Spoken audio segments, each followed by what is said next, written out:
दूसरी ओर ली एवलिन को बेसमेंट में सुलाकर अपने बच्चों को ढूंढने बाहर आया। अब वह खतरनाक प्राणी वहां से जा चुका था, लेकिन उसने पूरे घर को तहस नहस कर दिया था। इस दौरान घर में एक पानी का पाइप टूट गया था, जिससे पानी लगातार टब में भर रहा था। ली को इस बात का पता नहीं था और वह अपने बच्चों को ढूंढने खेतों की ओर निकल पड़ा। उधर टब पानी से भर चुका था और अब वह पानी बेसमेंट में बहने लगा। इसी दौरान मार्कस और रेगन अनाज रखने वाली टंकी के ऊपर छुपे हुए थे और अपने पिता का इंतजार कर रहे थे।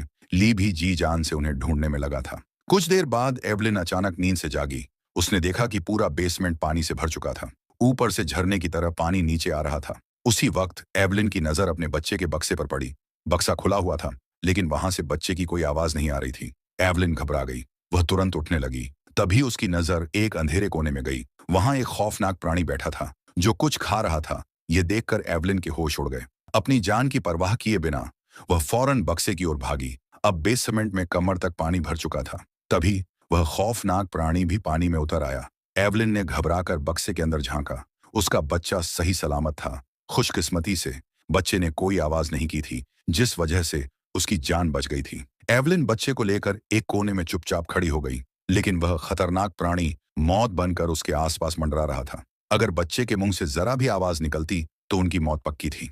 दूसरी ओर रेगन अपने पिता का इंतजार करते करते थक चुकी थी और अब अकेले घर जाना चाहती थी। यह देख मार्कस उसे रोकने के लिए उसकी ओर बढ़ा, लेकिन तभी उसका पैर अनाज की टंकी के दरवाजे पर पड़ गया। दरवाजा ठीक से बंद नहीं था, इसलिए मार्कस सीधा टंकी के अंदर गिर गया। लोहे के दरवाजे से हुई तेज आवाज के कारण एवलिन के पास घूम रहा प्राणी बिजली की गति से उस ओर दौड़ पड़ा, जिससे एवलिन तो बाल बाल बच गई, लेकिन अब मार्कस बड़ी मुसीबत में फंस चुका था। अनाज से भरी वह टंकी दलदल की तरह थी। जितना मार्कस बाहर निकलने की कोशिश करता, उतना ही अंदर धंसता जाता।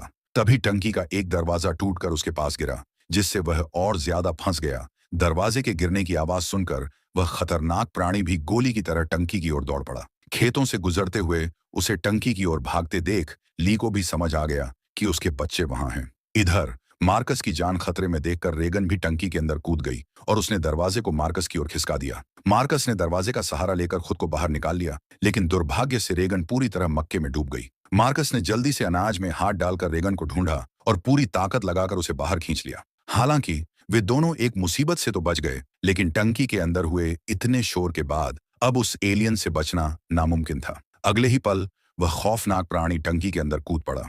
यह देखकर रेगन और मार्कस ने दरवाजे को अपने ऊपर ढक लिया, लेकिन उस प्राणी ने अपने नुकीले पंजों से लोहे का दरवाजा फाड़ना शुरू कर दिया। वह दोनों का काम तमाम करने ही वाला था कि तभी रेगन की कान की मशीन से फिर से एक तीखी आवाज निकलने लगी, जिससे प्राणी के कानों में जैसे सुइयां चुभ गईं और वह दर्द से तड़पते हुए टंकी को फाड़कर वहां से भाग निकला। रेगन और मार्कस मौत के मुंह से बचकर टंकी से बाहर निकल आए। बाहर ली भी उन्हें ढूंढता हुआ पहुंच चुका था।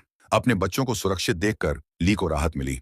इस दौरान एवलिन सीसीटीवी रूम से उन्हें देख रही थी। तभी ली को आसपास किसी एलियन प्राणी के होने का एहसास हुआ। उसने बच्चों को फौरन सामने खड़ी गाड़ी की ओर भेज दिया और एक शेड से कुल्हाड़ी उठाकर चारों तरफ नजरें घुमाने लगा। बदकिस्मती से वह प्राणी शेड के ऊपर ही था। ली पलटकर उस पर वार करने ही वाला था कि तभी प्राणी ने उसे अपने पंजों से मारकर दूर फेंक दिया। यह देख मार्कस डर के मारे चीख पड़ा, जिससे प्राणी को मार्कस और रेगन का भी पता चल गया और वह उनकी तरफ बढ़ने लगा। तभी फिर से रेगन की कान की मशीन से एक तेज आवाज निकलने लगी, जो रेगन को भी परेशान कर रही थी। इसलिए उसने अपनी मशीन बंद कर दी। लेकिन यह उसकी सबसे बड़ी भूल थी, क्योंकि उस मशीन से बहुत तेज फ्रीक्वेंसी की आवाज निकलती थी, जो इंसानों को तो सुनाई नहीं देती थी, लेकिन वे प्राणी उसे महसूस कर सकते थे और सहन नहीं कर पाते थे। यही उनकी कमजोरी थी, लेकिन रेगन को इस बारे में कुछ नहीं पता था। अगले ही पल वह प्राणी कार पर झपट पड़ा और रेगन अब मार्कस तक पहुंचने की कोशिश करने लगा। उधर ली होश में आ चुका था, लेकिन वह बुरी तरह घायल था। अपने बच्चों को खतरे में देखकर ली का दिल और दिमाग सुन्न पड़ चुका था। ऐसे हालात में उसे सिर्फ एक ही रास्ता नजर आया। उसने इशारे से अपने बच्चों को बताया कि वह उनसे बहुत प्यार करता है और अगले ही पल जोर से चिल्लाया। ली की चीख सुनते ही वह प्राणी उसकी तरफ दौड़ा और एक झटके में उसे मार डाला।